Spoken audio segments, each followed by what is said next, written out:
Selamat datang di channel saya Serangga Gatal.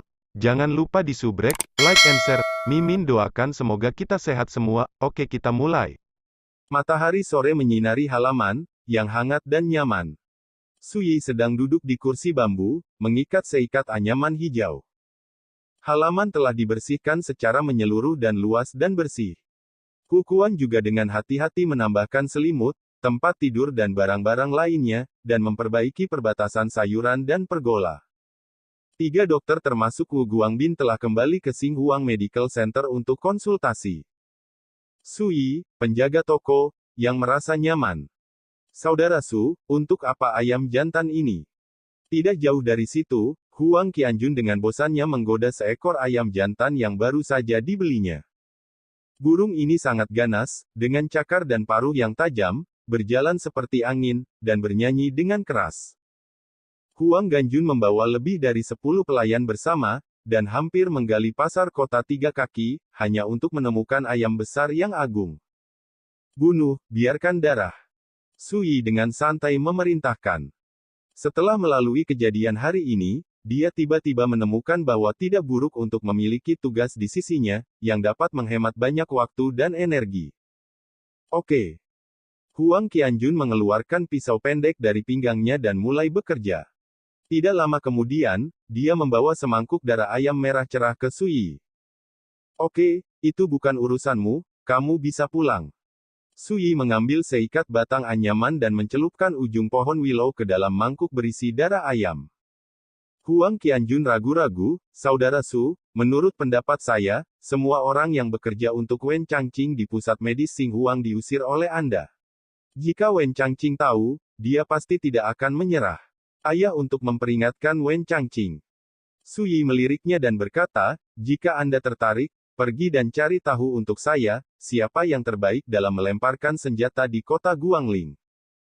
Huang Qianjun mengangkat semangatnya dan berkata, Saudara Su, ini sangat mudah dilakukan, keluarga Huang saya memonopoli bisnis pemurnian di kota, dan ada lebih dari 30 orang hanya untuk master pemurnian. Katakan jenis senjata apa yang Anda inginkan. Perbaiki, saya berjanji untuk membiarkan kilang terbaik bekerja untuk Anda.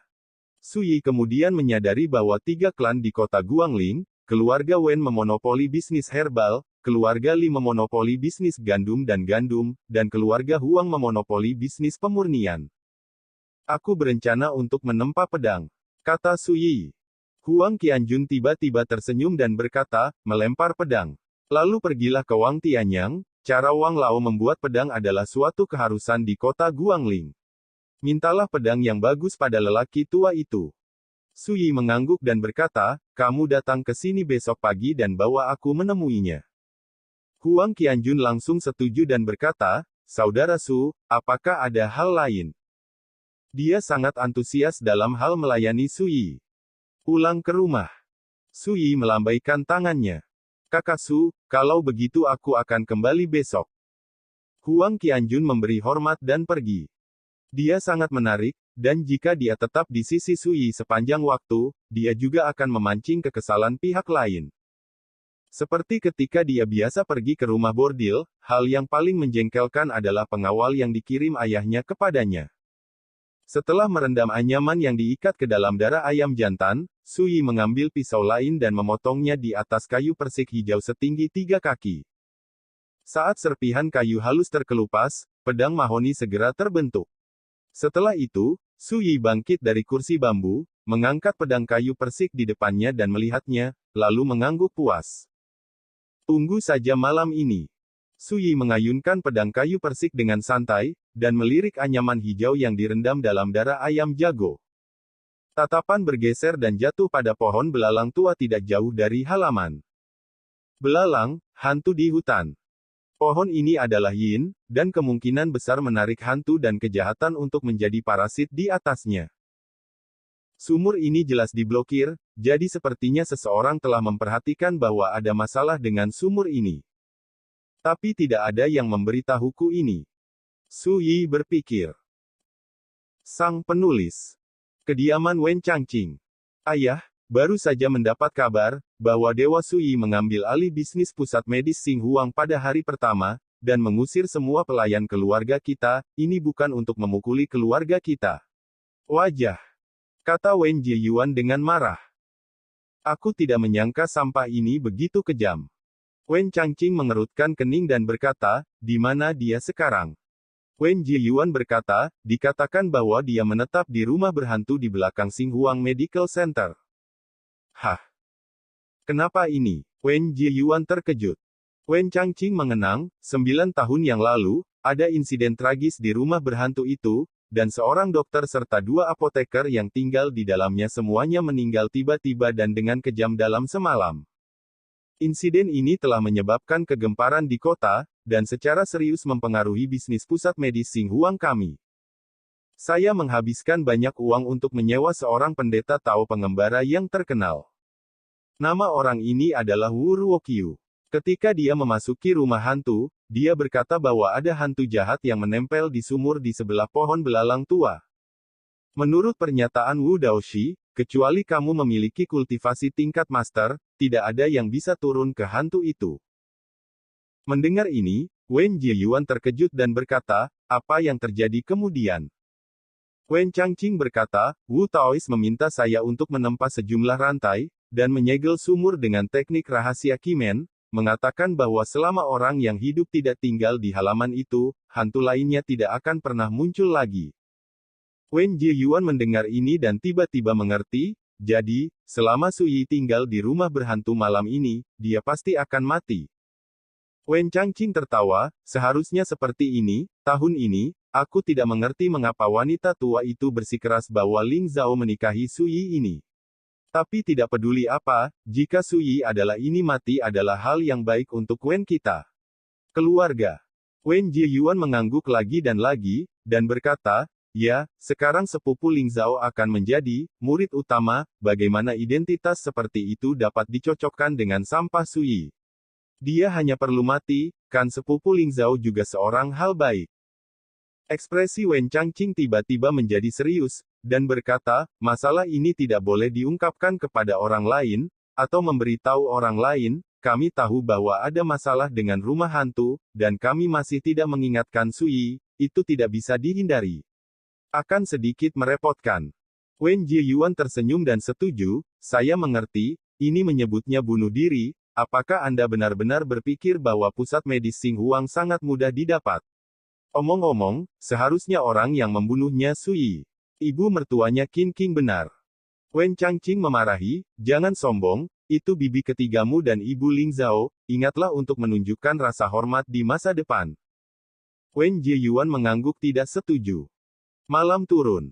Setelah hari yang sibuk, pusat medis Xinghuang menelepon. Tertutup.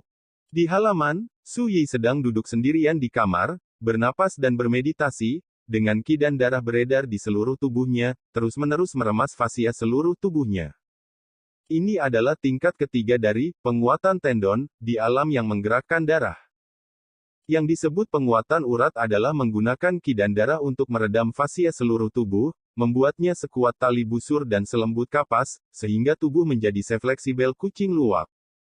Yang disebut naik seperti anak panah, jatuh seperti angin, bergerak seperti musang, dan bisa melakukan hal-hal yang sulit dilakukan orang biasa.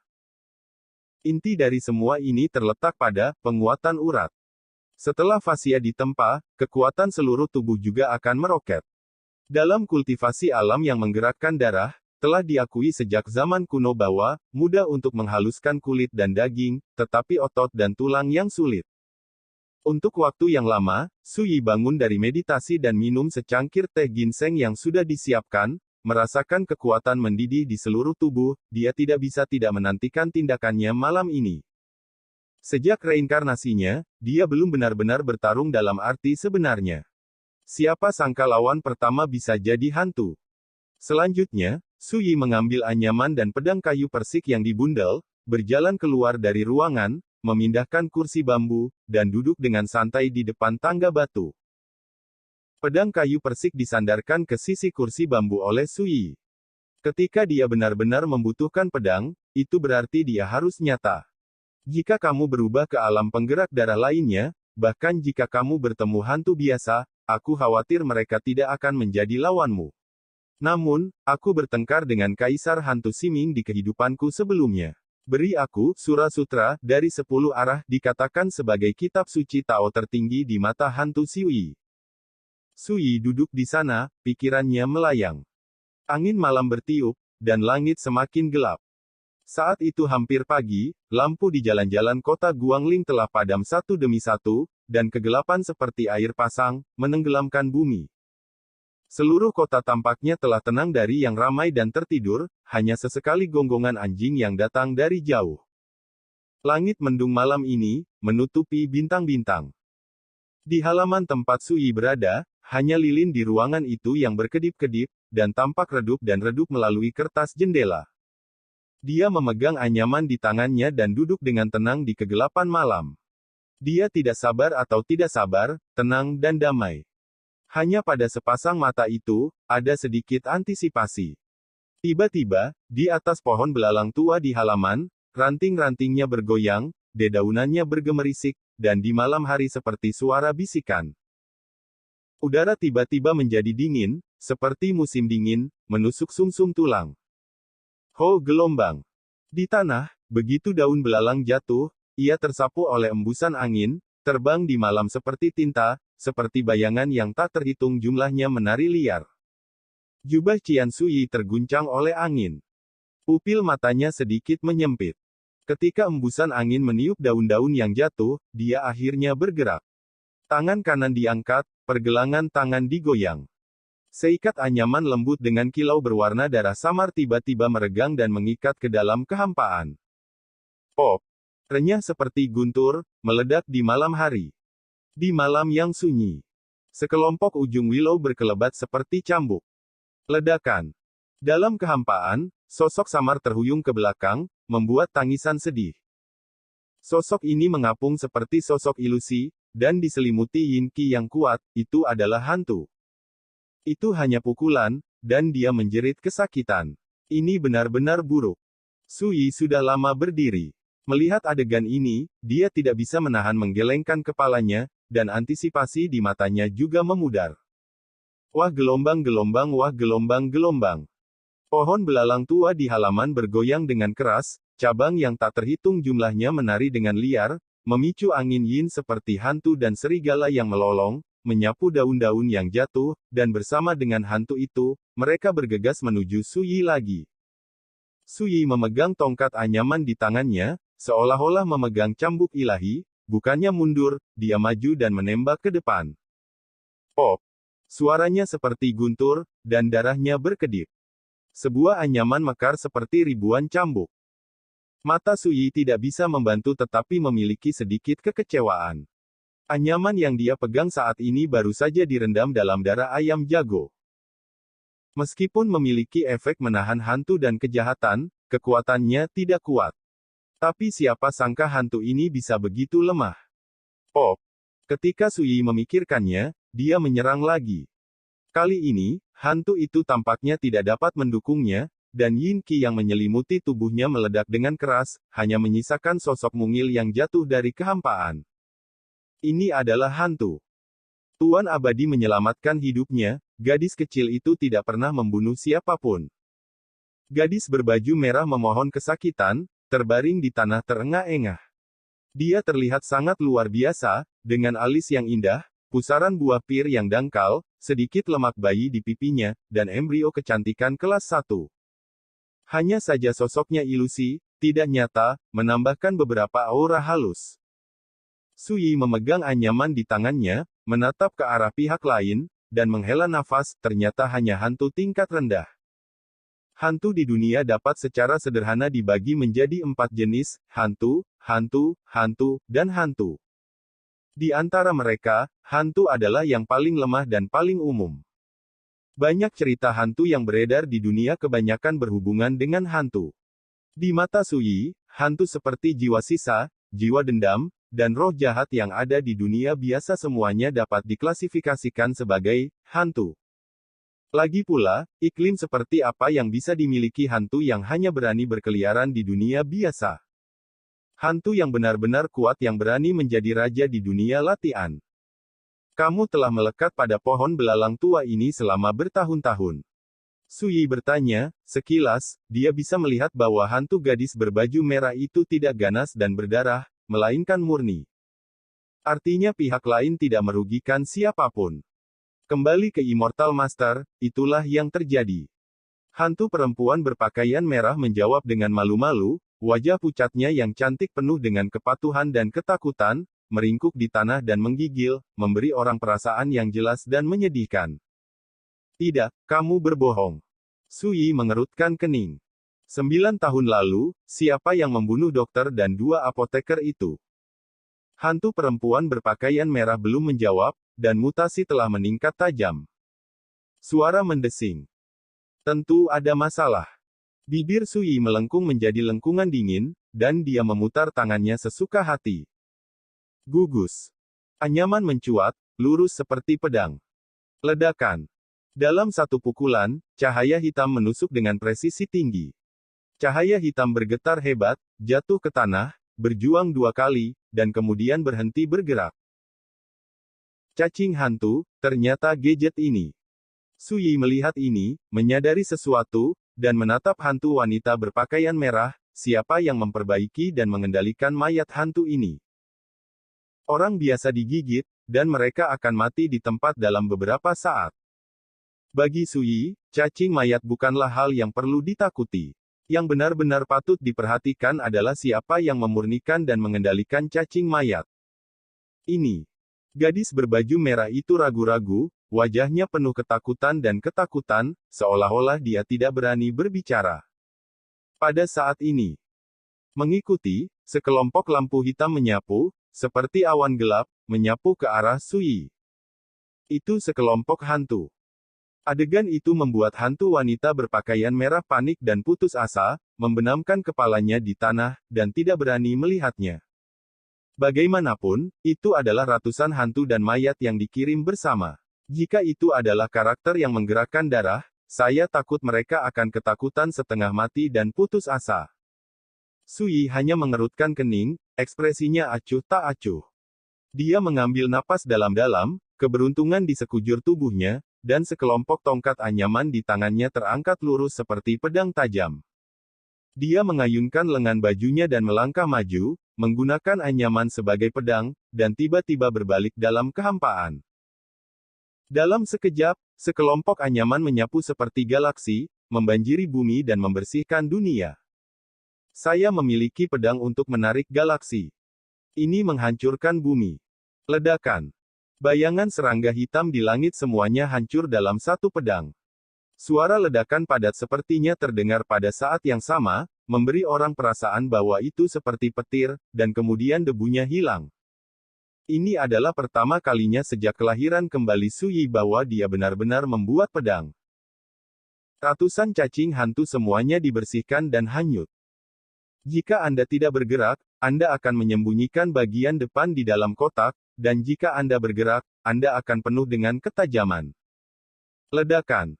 Di tangan Sui, sekelompok batang pohon willow hancur berkeping-keping, berubah menjadi serbuk gergaji, dan kemudian menghilang. Bagaimanapun, itu hanya anyaman biasa, dan tidak tahan dengan kekuatan pedang Sui. Hantu gadis berbaju merah yang meringkuk di tanah tidak berani mengangkat kepalanya sampai sekarang. Ketika dia melihat pemandangan ini, dia menjadi semakin ketakutan dan gelisah. Baginya, membunuh ratusan ghoul dengan satu pukulan terlalu menakutkan. Pada saat ini, pohon belalang tua di halaman terdiam, tidak lagi bergetar, dan sumur kuno di satu sisi tidak bergerak sama sekali. Malam seperti air, di halaman yang tenang, semuanya tampak pulih seperti semula. Sui melipat tubuhnya dan duduk kembali di kursi bambu di depan tangga batu. Dia melihat gadis berbaju merah yang meringkuk di tanah dan berkata, "Beri kamu kesempatan untuk menempatkan asalmu dan apa yang kamu ketahui satu persatu. Jika aku puas, aku akan menunjukkan cara untuk hidup." Kata-katanya biasa saja, tetapi gadis berbaju merah itu menggigil. Di matanya, Sui saat ini tidak diragukan lagi terlalu menakutkan. Dia menstabilkan pikirannya, suaranya lembut dan lemah, dan dengan takut-takut berkata, "Melapor ke Immortal Master, aku hanya ingat namaku King Wan. Ketika aku sadar, aku dipanggil oleh seorang pria bernama Wu Ruokyu. Pendeta Tao menangkap saya, dan dia menggunakan teknik rahasia untuk memenjarakan saya di pohon belalang di halaman ini, mengatakan bahwa selama dia patuh, dia akan membiarkan saya pergi di masa depan. Suyi bertanya, Wu Ruokyu, mengapa dia memenjarakan hantumu yang tidak berguna di sini?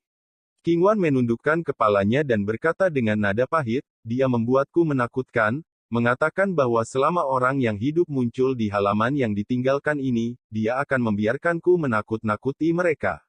Cacing mayat akan bergegas keluar dari kedalaman sumur, dan melahap darah orang-orang hidup yang ketakutan. Pada titik ini, Suyi akhirnya mengerti. Halaman ini adalah kolam pengembangbiakan serangga, yang diatur oleh pendeta Tao pengembara, Wu Ruokyu. Hantu perempuan Qingwan bertanggung jawab untuk menakuti. Dari sudut pandang ini, maka Wu Ruokyu mungkin juga tahu bahwa hantu wanita seperti Qingwan sama sekali tidak berguna. Dalam 9 tahun terakhir, tempat ini telah lama ditinggalkan dan tidak berpenghuni, jadi Wu Ruokyu tidak khawatir tentang cacing hantu yang mati kelaparan. Suyi bertanya. Qingwan menggelengkan kepalanya dan berkata, tidak, dia akan datang setiap 3 hari, dan setiap kali dia akan menangkap beberapa orang hidup dan memberi mereka makan di sumur sebagai makanan. Hantu. Suyi berpikir sambil berpikir, kapan dia datang terakhir kali? Kemarin lusa. Qingwan mengatakan ini, dan sepertinya bereaksi tiba-tiba, seolah-olah dia sangat ketakutan, dan tergagap, Tuan Wu, Tao Wu akan datang malam ini ketika dia jelek. Ini jam 3 tengah hari. Jika kamu menghitung waktu, orang ini memang akan segera datang. Suyi dengan lembut menggosok pedang kayu persik di depan Heng Chen dengan jari-jarinya, dan merenungkan, apakah Anda tahu bagaimana kultivasinya? Qingwan berkata, saya ingat dia pernah berkata bahwa dia adalah level, open aperture, dari Qi Gathering Realm, dan akan memakan waktu kurang dari 1 tahun untuk mencoba, membuka denyut nadi.